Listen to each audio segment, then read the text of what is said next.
नमस्कार दोस्तों। आज बात करेंगे हम डब्ल्यूएचओ के बारे में। डब्ल्यूएचओ का बेसिकली मीन्स होता है वर्ल्ड हेल्थ ऑर्गेनाइजेशन। बेसिकली इसकी जो बेसिक चीज़ें उसके बारे में मैं आपको बता देता हूँ पहले, उसके बाद फिर हम इसकी हिस्ट्री के बारे में जानेंगे या इसके द्वारा क्या क्या चीज़ें की जाती है, क्या क्या चीज़ें हैंडल की जाती है, उनके बारे में हम जानेंगे। तो पहले इसका एस्टैब्लिशमेंट देख लेते हैं। इसका एस्टैब्लिशमेंट कब हुआ था? एस्टैब्लिशमेंट इसका हुआ था 7 अप्रैल 1948 को।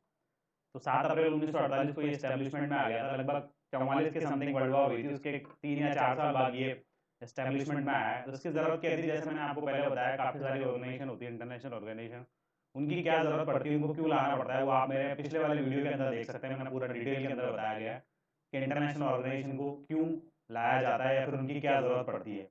तो इसका एस्टैब्लिशमेंट मैंने बताया आपको 7 अप्रैल 1948। हेडक्वार्टर की इसकी बात करते हैं तो इसका हेडक्वार्टर जिनेवा स्विट्जरलैंड के अंदर है।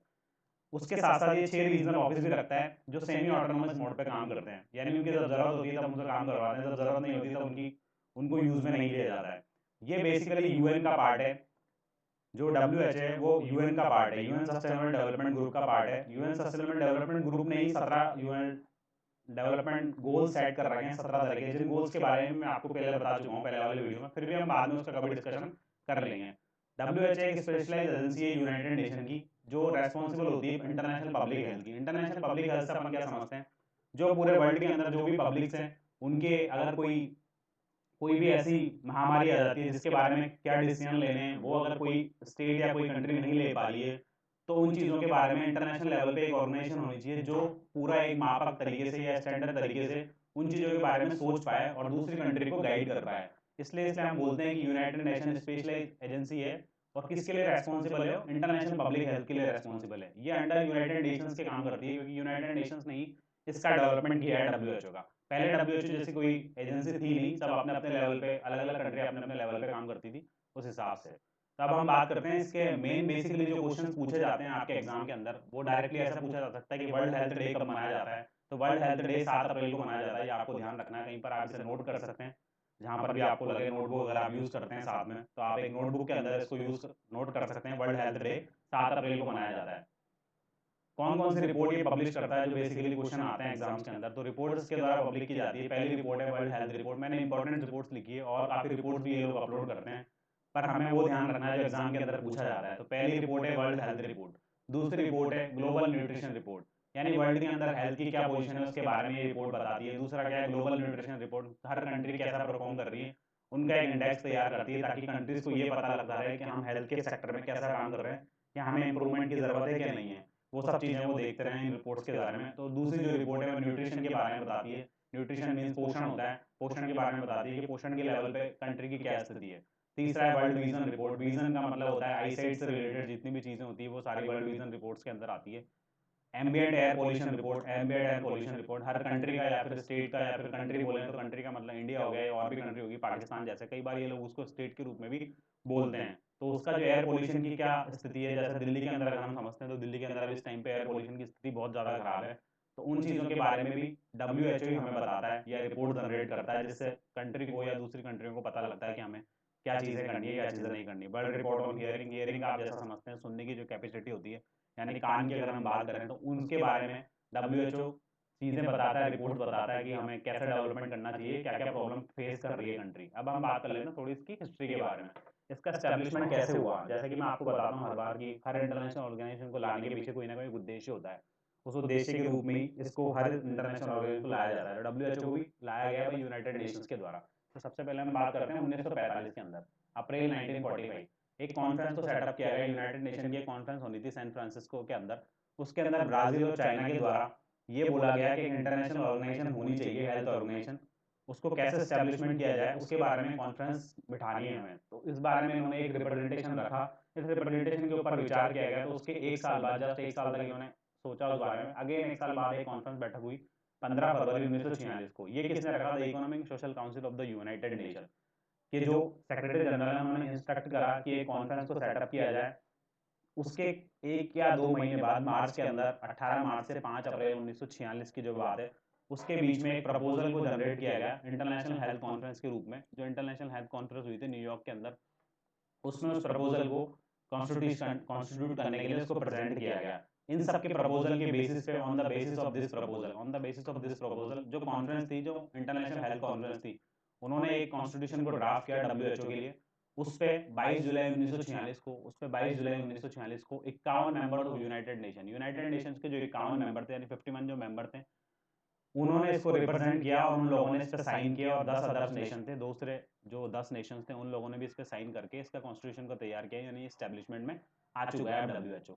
तो इसके एस्टेब्लिशमेंट की ये कहानी थी। अब मेनली हम इसकी बॉडीज के बारे में बात करेंगे। जैसे वर्ल्ड हेल्थ असेंबली इसकी एक मेन बॉडी है जो क्या करती है। The world health assembly is the decision making body of the WHO। WHO की डिसीजन हेल्थ मेकिंग बॉडी है। ये क्या करते हैं, इसके डेलीगेशन मींस जो WHO के जो मेंबर्स स्टेट है, मेंबर स्टेट का मतलब ये होता है कंट्री से रिप्रेजेंट करते हैं। जब भी ये स्टेट को बोलते हैं तो उसका मतलब होता है कंट्री। वो एक स्पेसिफिक हेल्थ एजेंडा को प्रपोज करते हैं या प्रिपेयर करते हैं और उसके ऊपर फोकस करते हैं, यानी वो जो भी चीज़ें प्रिपेयर की जा रही है उनमें क्या क्या चीज़ें हैं, उन चीज़ों को ये देखते हैं, उसके बाद ये डिसाइड करते हैं। इसका मेन फंक्शन क्या है, to determine the policies of the organisation.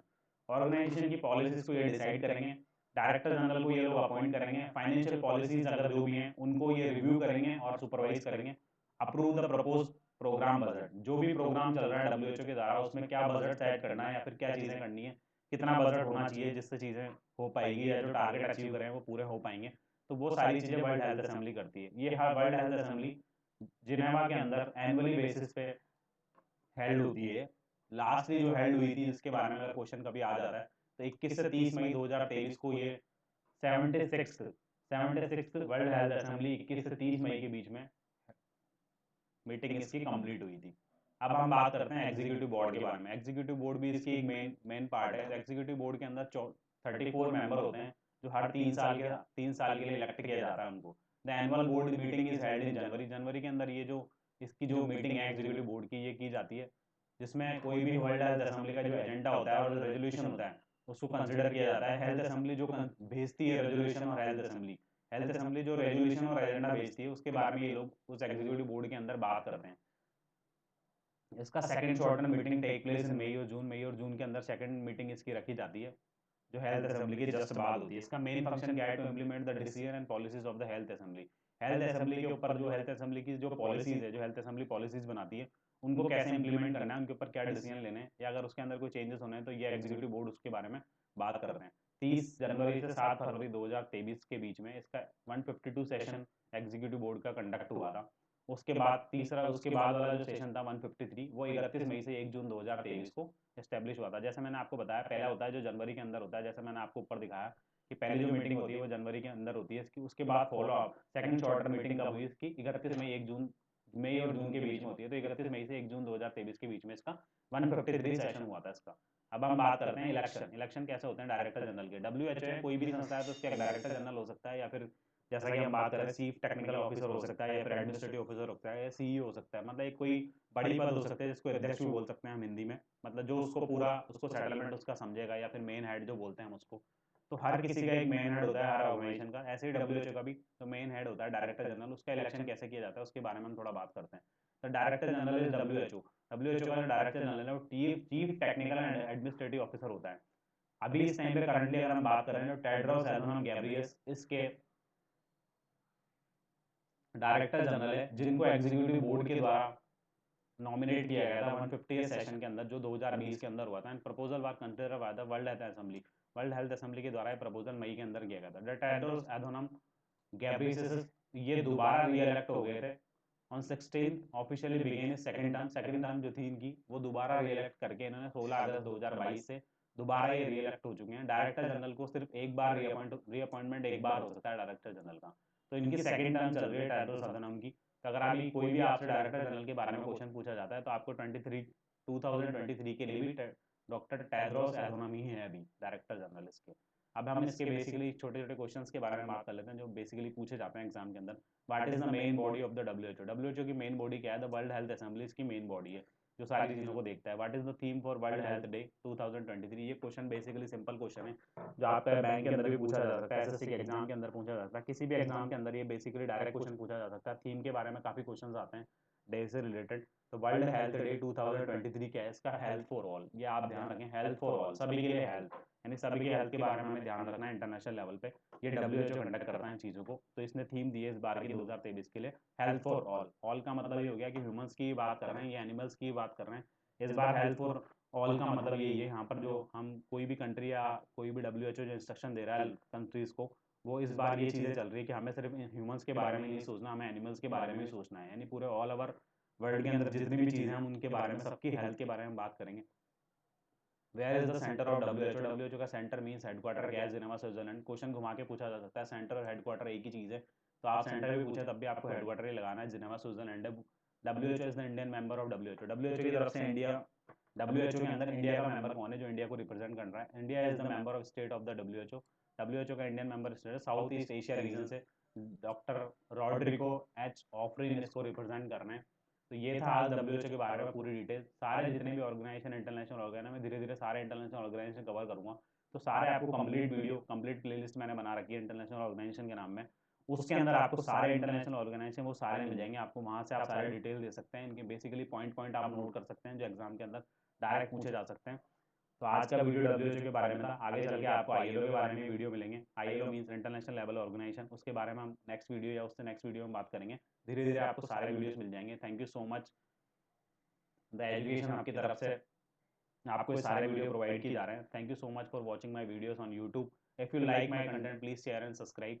Telegram channel पे भी है, उसके आपके सारे PDF, आपको जितनी भी मैंने अभी तक वीडियो बना चुके हैं जो भी WHO पे है या फिर वर्ल्ड बैंक के अंदर है या IMF के ऊपर है, जितनी भी सारी वीडियोस हैं वो आपको, उनकी जो भी PDF है वो आपको टेलीग्राम चैनल पे मिल जाएगी। टेलीग्राम चैनल आपको दिख रहा होगा स्क्रीन पे मेरा, तो इस टेलीग्राम चैनल को आप ज्वाइन करें, इस पर आपको सारी PDF मिल जाएगी।